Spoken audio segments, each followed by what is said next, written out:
At least 500 people, including key officials from the Duterte administration, gathered to look back on the program's challenges and achievements under the leadership of former President Rodrigo Duterte. The event was held on a Sunday at the PDP Laban Muntinlupa City headquarters. Here's a report.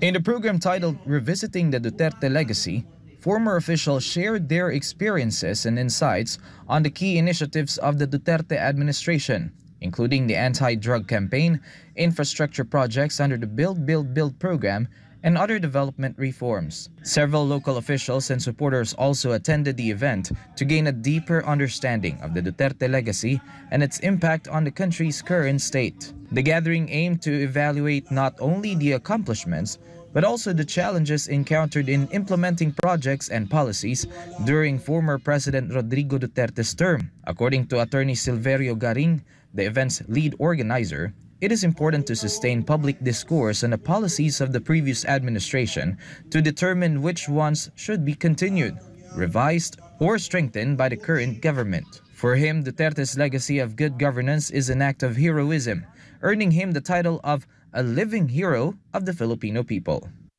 Doon niya ipinakita ang pagmamahal niya, lalong-lalo sa kabataan. Kaya yung war on drugs niya talagang para sa akin, yun ay isang bagay na hindi dapat kalimutan ng mga bata.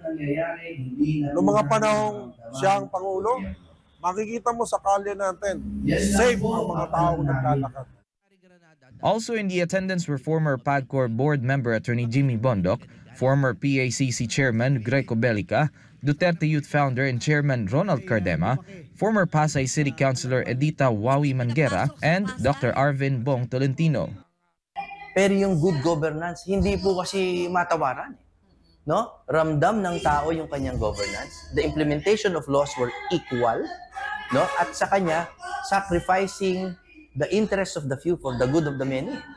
Marami kong kasing mga notable projects, programs at ginawa ang Pangulong Duterte.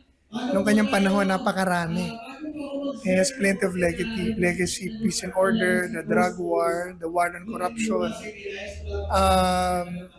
yung peace and order. Panahon ni Pangulong Duterte, unang araw pa lang niya, nakita ninyo, tumigil ang tanimbala, lampas 1 milyon na mga drug addict ang sumuko at nagbagong buhay.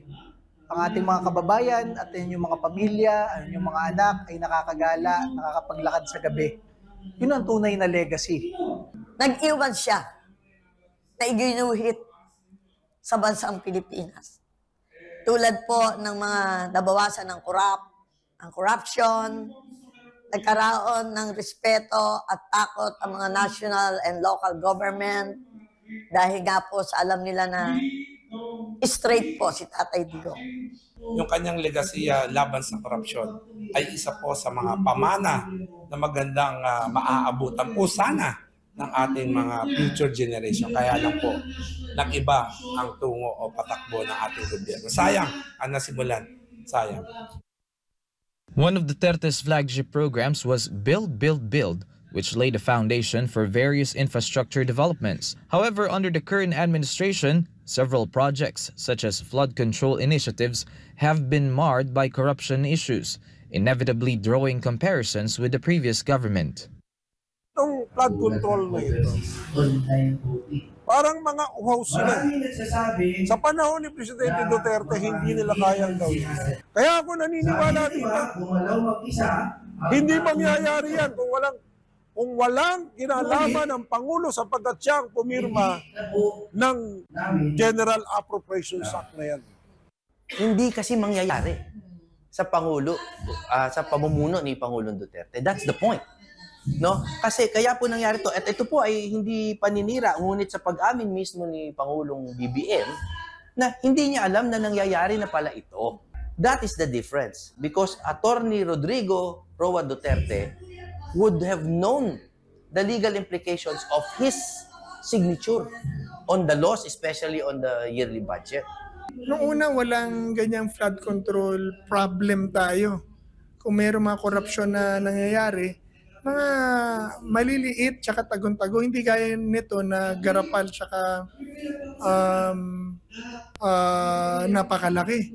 Nakikita ninyo na build nga ang Pangulong Rodrigo Duterte, pero yung kanyang ginagawa, yung kanyang tinatayo, nagagamit pa kahit wala na siya sa posisyon. Ngayong panahon ni Pangulong Bongbong Marcos, makita ninyo, hindi naman bumabaha ng ganito kagrabe nung panahon ni Pangulong Rodrigo Duterte. Ngayon, na naggawa ng libu-libong flood control project na palpak. Yung kanyang mga pinagagawa ng mga bridge, matitibay. At hindi niya naging contractor yung Vizcaya family, no? Dahil nga bawal ang corrupt sa kanyang gobyerno. Isa po sa magandang dapat na matutunan ni Pangulong Bongbong Marcos ay yung pong tinatawag na pusong Pilipino.